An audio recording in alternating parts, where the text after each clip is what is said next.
So, for the last 10 years, there's been this show on Netflix, which you might have heard of actually. It is called Stranger Things. Well, anyway, the series finale is out, so let's go ahead and talk about it. This will be a spoiler review, so if you have not yet watched the finale or any of the final season, go ahead and click off the video now, or not, that is completely up to you.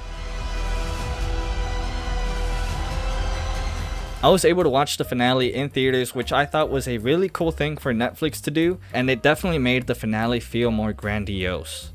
A lot of the time when big shows come to an end, the finale can be pretty disappointing, but I don't think that was the case for Stranger Things. The final episode felt like two different halves, with the first one being about their fight against Vecna and the Mind Flayer, and the second half being the epilogue where we find out what happened to all of the characters. So, starting off with the first half, overall I want to say I thought it was really good, but it was not perfect. The first 10 minutes were solid, the crew was in position, and they're well into their plan to destroy the Upside Down. There was some dialogue that felt like it was written by middle school kids, and I'm talking specifically about the line where Mike says to Will, "Friends? No thanks. Best friends." I thought that was pretty cheesy. The first major event came around the 20-minute mark when they're trying to enter into the abyss. The tower they're on is not in line with the portal and was going to collapse if El didn't ruin Vecna's ritual. All this resulted in the top of the tower collapsing and Steve falling off. And for just for a second, I believed that finally someone had died, but Jonathan ended up saving him, which would have bothered me if it was anyone else because the plot armor in this show is just crazy.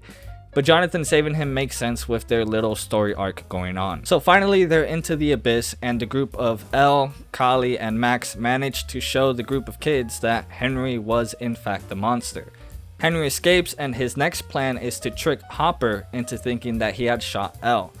Honestly, at this point of the episode, I was fully locked in, and I thought this scene was just super clever, and again, I thought someone was going to die.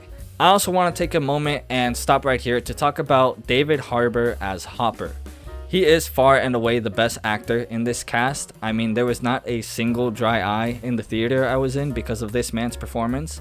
And it's not just in Stranger Things either. His role as Alexei and Thunderbolts also included emotional scenes, and he just nails it each time.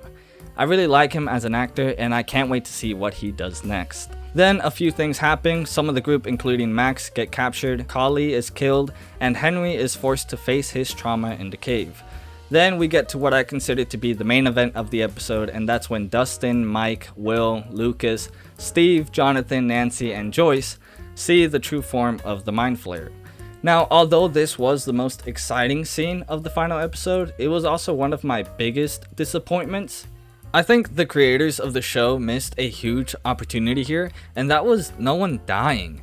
When they revealed the true form of the Mind Flayer, I really believe someone should have died almost immediately with no warning. This would have been a perfect way to show how imposing and dangerous this thing really is, and honestly, I can't be convinced otherwise. Another thing that could have been better was the green screen in some of the shots. There were a couple that were just slightly off, and it took me out of it just for a second. Still, this was a huge fight, and the way everyone came together and us seeing glimpses of the past when they were kids made this feel much more emotional. But that was it. They killed Vecna and the Mind Flayer, and all that was left was to destroy the Upside Down. But here is where the military comes in, and their plan was to capture El. Here we get another emotional scene because El was about to sacrifice herself and vanish alongside the Upside Down. Mike and El had a moment together, and again, there were no dry eyes in the theater. I thought this moment was good, but most importantly, necessary. El sacrificing herself and the rest of the cast moving on with their lives was the perfect ending. So that was the first half of the episode. Now let's get into the second half. I liked the second half, and I thought it was a nice way of showing how everyone went on with their lives, and Dustin gave possibly the best speech ever given at a graduation ceremony. However, we could have done without most of this epilogue. It did feel like it dragged on for a while, and almost like the creators themselves just didn't want to let go, so they just kept writing on. But after we've seen what everyone has been doing, we reached the final scene of the series where Dustin, Lucas, Mike, Will, and Max are down in the basement playing one last game of D&D. Honestly, this ending was very conflicting, and let me explain why.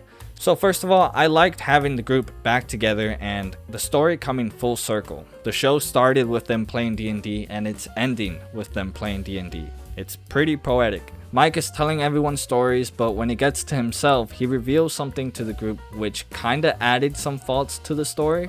He reveals the truth of what happened with Elle and that she is actually alive. Now, although the scene is really touching, I think it raises an unnecessary question, which is, how did Kali survive long enough to cast this spell that allowed Elle to escape? That to me honestly makes no sense, and again, it was just unnecessary to add. But apart from that, I didn't have any problem with it. Like I said, it was a really touching moment. I like to think that the tears from the group weren't just because it was required of them for the scene, but also because they are saying goodbye to the audience after what has been a decade-long series. I mean, we've literally seen this group of people grow up in front of us. They each put up their book, with Mike being the last one, and right before he heads out the door, Holly and her new group of friends come rushing down to start their own campaign. This was an extra piece to the scene that again they could have done without, but I am actually very happy that they did. Mike looked down at them, seeing this new generation playing the game that him and his friends would play, and honestly it was beautiful. Then he walks out of the room, the door closes, and the show is over. Wow. So after 10 years, Stranger Things has finally come to an end, and it was a great ending. Anyways, that is it for my review of the Stranger Things season finale. Let me know what you guys thought of it in the comments down below. Thank you for watching, and I'll see y'all next time.